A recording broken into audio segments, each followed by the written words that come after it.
सात सङ्केत तपाईँको श्रीमती तपाईँलाई प्रेम गर्दिनन्। नम्बर 1, एकदमै कम कुराकानी हुनु। यदि उनी तपाईँसँग दिनभरि कुरा गर्नुको सट्टा मोबाइलसँग कुरा गर्छिन् भने बुझिआउनुहोस् कि दिलको दूरी बढिसकेको छ। नम्बर 2, तपाईँको सपनामा कुनै रुचि नहुनु।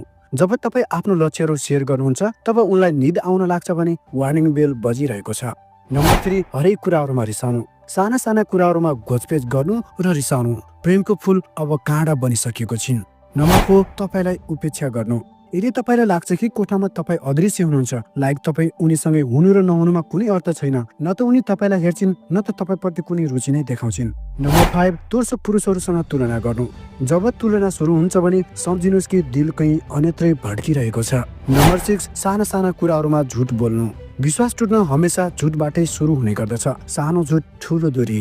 नम्बर 7, शारीरिक दूरी बढ्नु। प्रेममा स्पर्श स्वतः हुने गर्दछ। यदि उनी तपाईँसँग नजिक बस्न तपाईँको हात